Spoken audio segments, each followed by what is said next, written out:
Hey, what's up guys? Kai here, and welcome back to Let's Play Final Fantasy VI, where we are not using any Magicite.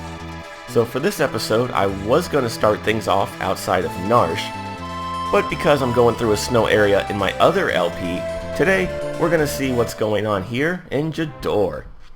We don't get to go to snow areas too often, so let's try to spread the love a little bit and not clump them all into one day or two, or whenever it is I get around to recording the next episode for Valkyrie Profile. I wonder. Anyways, got some new armor at the armor shop here, most notably circlets. Nothing new or exciting going on at the weapon shop, although you can buy crystal swords. It's the weapon General Leo was using, and it is the strongest buyable sword in the game, if you care about that. Wait, what? Oh, painting, okay.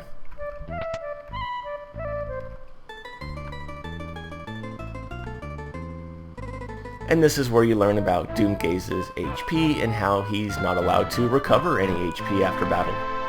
A little late for that info, but thanks.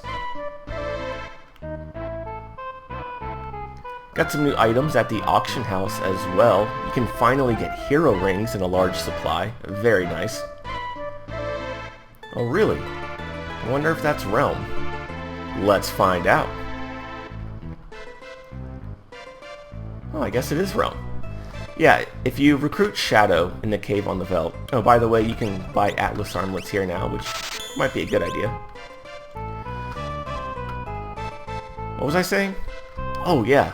So if you recruit Shadow in the cave on the Veldt instead of Realm, then she automatically makes her way here to Jidoor.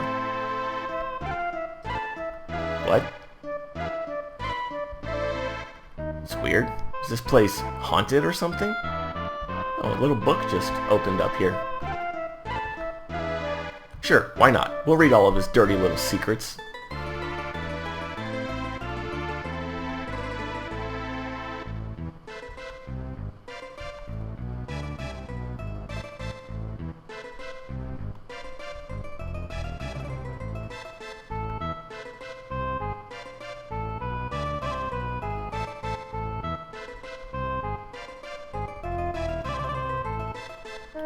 Talented as a bucket. It's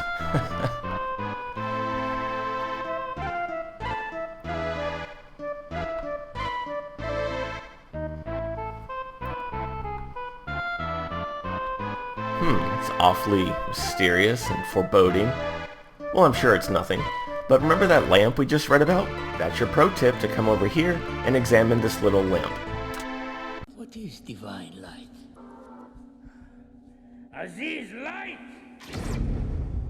Much better, thank you, Aziz.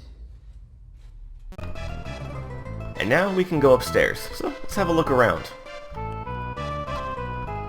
I think earlier in the game this was a picture of Ultros, but who would want a picture of that ugly mug in their home? Unless maybe Ozer likes tentacles, then in that case... Anyways, remember there was that soldier who told us we should talk to the Emperor twice? Well, this is what he was referring to.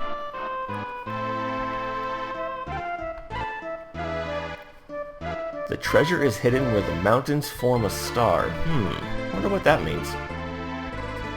Anyways, over here, let me go over my setup real quick. I'm going to be using Gogo for this dungeon because last time I LP'd this game, I didn't give Gogo very much screen time. So this time around, we'll be using Gogo a lot more. And Edgar... Oh yeah, remember we picked up all of those imp items in the last episode, but we never really got to see their full potential? In fact, they were pretty terrible in the stats department. But let's see what happens if we equip them on our little Kappa buddy here. Whoa, max battle power?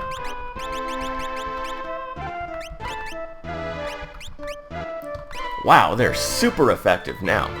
Yeah, you can only see their true stats when you're an imp.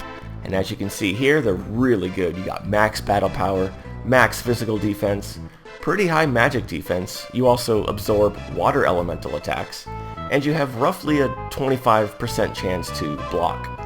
And I say 25 and not 31 because remember, maximum evade in this game is 128%. since we have roughly 1/4 of that amount, I just round that off to 25% or so. And for relics, we're going to be using the Dragoon setup, for what I like to call it the Imp Goon setup. A lot of people don't like it, but I'm a huge fan of it. Gotta love having maximum physical defense and really high magic defense. And for Gogo, the only thing special going on here is that I have him equipped with the Sneak Ring. Because if you examine this portrait... What the? Alright, we gotta fight some Nightshades, and they have a really good item that I want to try and steal.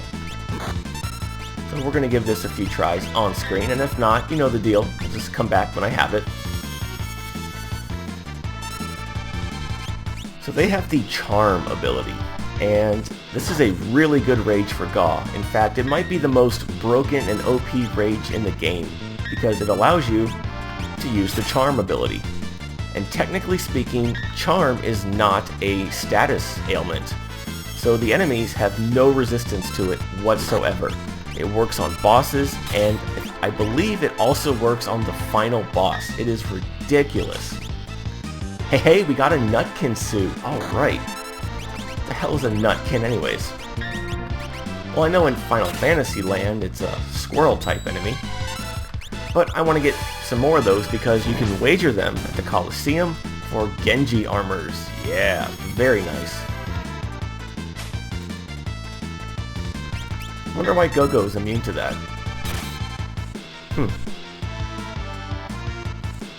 Yeah, you can get this Rage for Gaw on the Veld, and you can use it to... Oh, sorry about that, guys. I'm getting a little sick or something. Damn it, Edgar. Yeah, like I was saying, you can get this Rage for Gaw and abuse it to no end. You can go fight those Brachiosaurs and make short work of them. You can use it for other really powerful enemies. I might do that. I might not. I haven't decided yet. I've already broken this game enough using Gaw. But I might showcase it for those of you who do want to use it. Okay, one more, and then we can get out of here. In fact, I'll just do this off screen and meet you right outside. Alright guys, I'm back, and luckily I was able to acquire all 3 of the Nutkin suits. So real quick, there they are. And as I previously mentioned, you can take these to the Coliseum to turn them into Genji armors. So I'll be doing that at some point here. Also, you can wager these other animal costumes down the betting chain over and over again, and eventually you'll wind up with more Nutkin suits. So you can use that as an alternative method if you want to. However, I've already shown off those battles the last time I LP'd this game, and this time around I thought it would be best to just go straight for the Nutkin suits via the Nightshades. So how do we get to the basement of this place anyways? I don't see any stairs or doors or anything like that. Picture of a lovely lady, huh? Alright. What the? Darling, huh? Come here, darling. Alright, so this fight, I actually want to use to establish Vanish on Celeste. So we're going to be using Gabaldagak. If you have the Vanish spell, then you can just cast it on her directly, and you want to have Vanish on your whole party for this dungeon. Unfortunately, for me, I have to rely on the unpredictable nature of Rage. But hopefully, Gogo can get this on Celeste.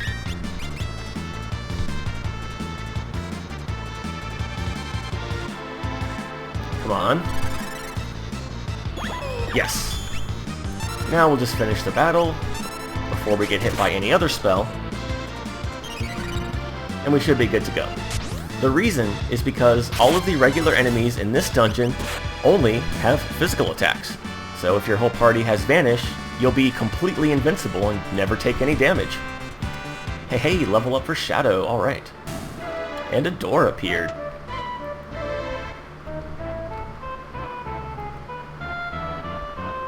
Okay, now it's time... Game?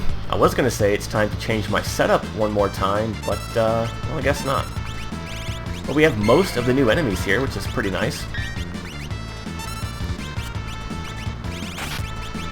Go with the good Fire 2, can jump. And you may as well just use... Well, you don't have anything really good to use, so we'll just go with some of these fire edges. Or not, okay.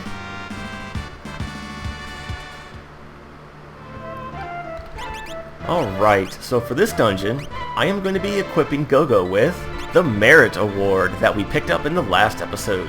Basically what this does is it allows your characters to equip almost anything in the game.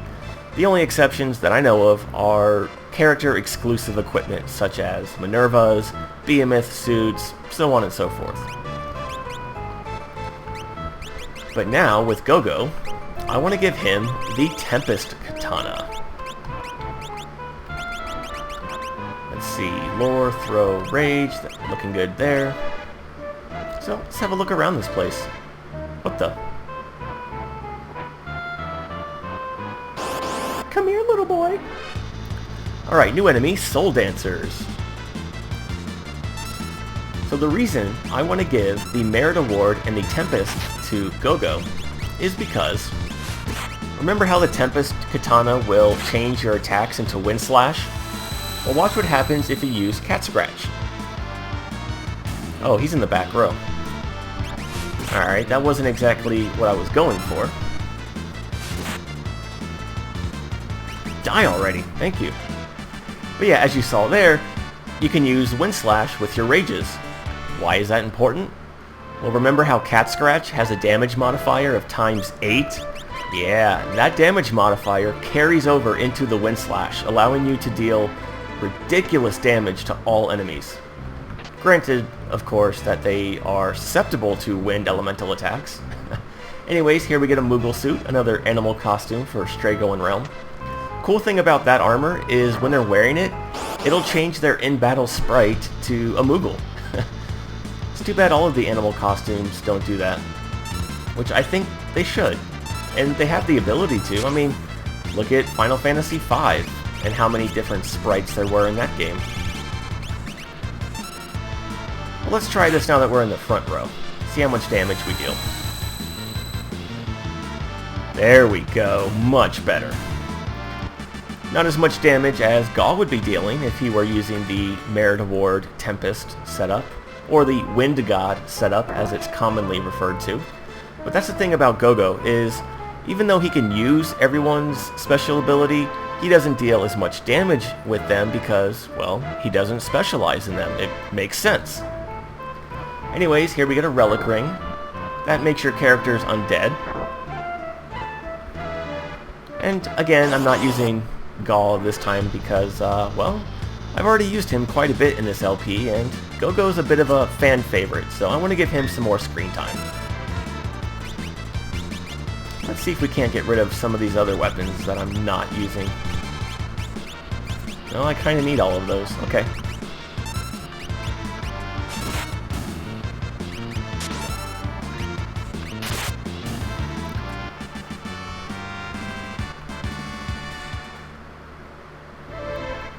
Man, this place is weird. Floating treasure boxes, teleporting warp doors, passageways that go different places. Anyways, in order to get these, you just step under them and you fight a battle. And afterwards, you get their contents. Man, who would have thought that a house cat would be the most powerful enemy in the game? I mean, I'm not surprised. Look at these cats. They have those beady, red, glowing eyes of death. Speaking of cats, viewers, today is National Hug a Cat Day, so make sure you hug your kitties. Show them you care. Not that my cats enjoy it when I give them hugs. They get this look on their face like they're being tortured.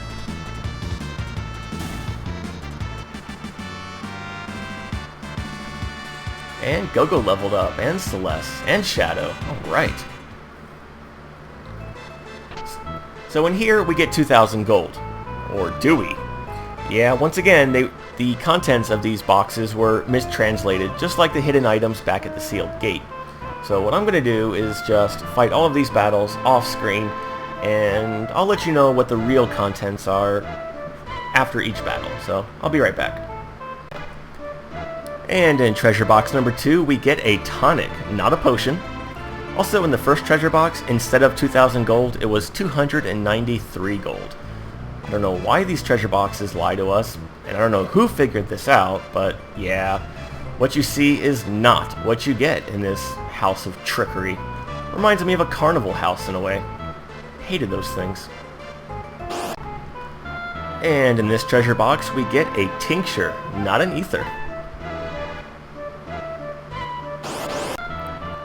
And last but not least, we get a soft, not a remedy.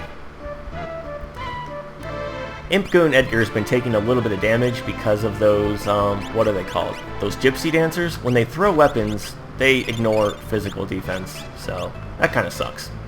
Anyways, what the? We got a still life enemy to fight. I want to kill this guy as quickly as I can because he can use, what is it, Condemned. Not that being invisible is going to matter for very much longer. Okay, whatever. Anyways, you want to kill this guy with fire. Being made of paper, it makes sense that he would be weak to it.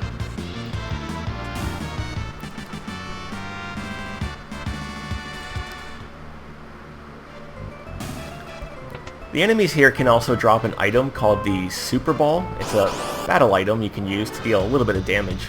You guys remember those things when you were a kid, the super bouncy balls? Oh man. Funny story that I'm sure all of us have fallen victim to as a kid.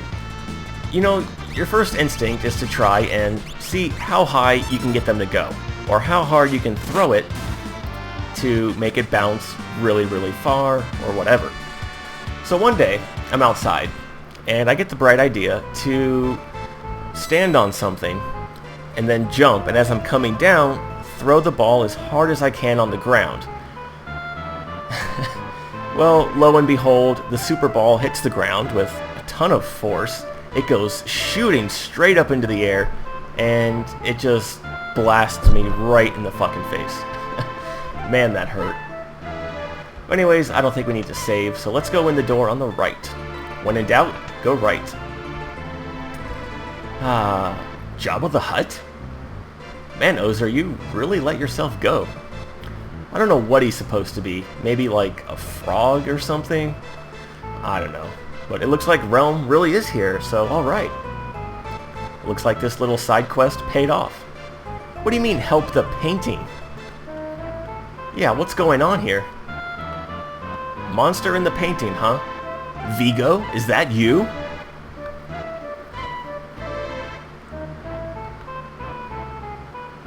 Well, Realm is able to do special things with painting.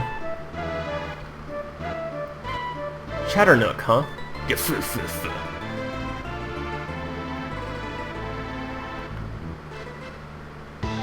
Alright guys, it's boss time against Chatternook, who doesn't look like a demon. Huh. So anyways, the gimmick here is that you have two targets. You have the goddess and the demon. What you want to do is wait for the demon to show itself, and then attack him using fire elemental attacks.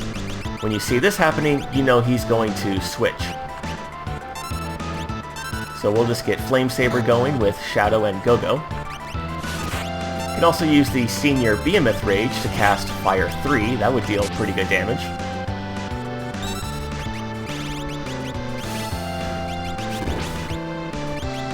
Oh, did I cast the Flame Sabers? Yeah, I did. Alright, go Edgar. Don't worry about accidentally hitting the goddess, it's not a big deal. Like my whole party is about to do. As far as I know, the goddess can't die. She has like a ton of HP. Unless you're actually trying to kill her, it's not something you have to worry about. Well, that was fast. Okay, we'll just go back to attacking. He doesn't have too much HP. The demon, that is. There we go.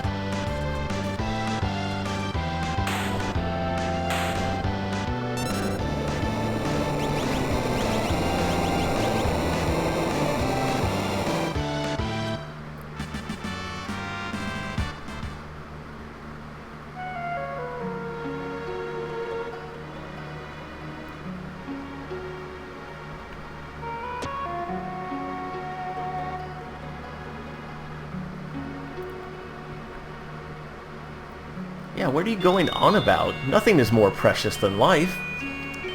Inspirational message for the kids.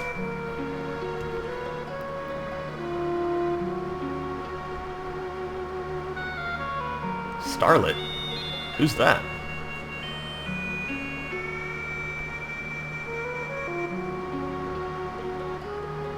Wait, she's like 10 years old. That's child labor abuse. What do I know? Ah, yeah. Monsters typically are drawn by magic power. That is true. Let's go see what this power stone is. Magicite? Hey, alright. So for defeating the demon and helping Ozer out, we get the Starlet Esper. Allows you to learn Cure 3.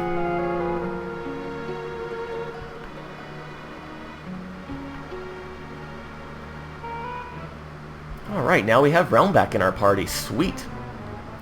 So before we call this video quits, there is one more trip I want to make, and it's relatively quick. Just have to get Realm in your party for this.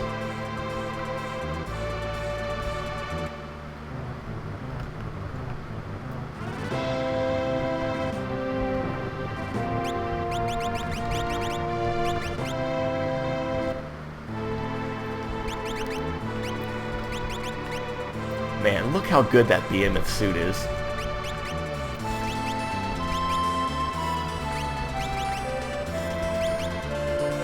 The nice thing about Realm is that she gets a ton of magic power. She has the highest innate magic stat in the game, and all of her equipment is geared towards boosting her magic stat even further.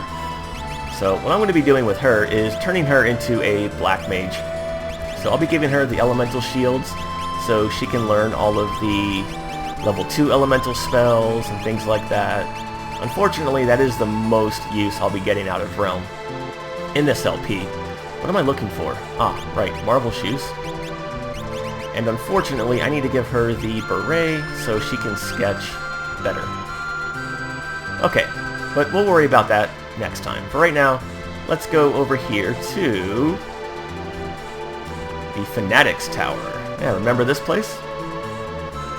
Couldn't get here without the airship.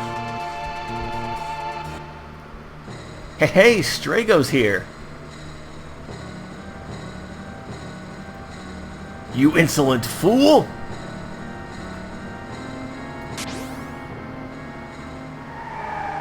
I just noticed that Realm and Strago have matching outfits.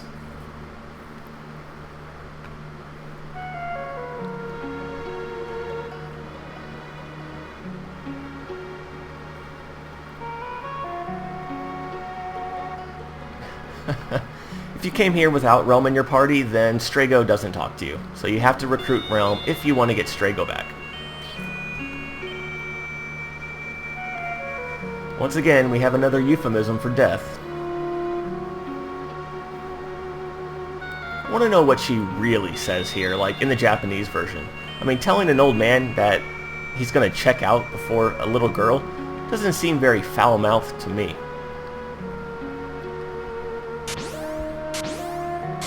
Oh, don't hurt yourself, Strago.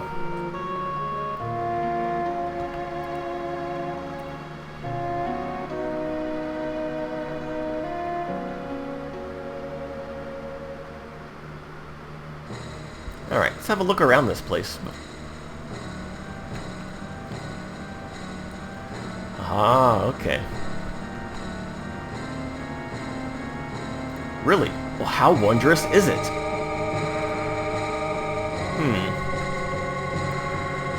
100,000 gold? No way. All that guy tells you about is another side quest in the world. But I'll save you the money and show you how to do that. Probably next time. Well, I don't know. What are we going to do next time?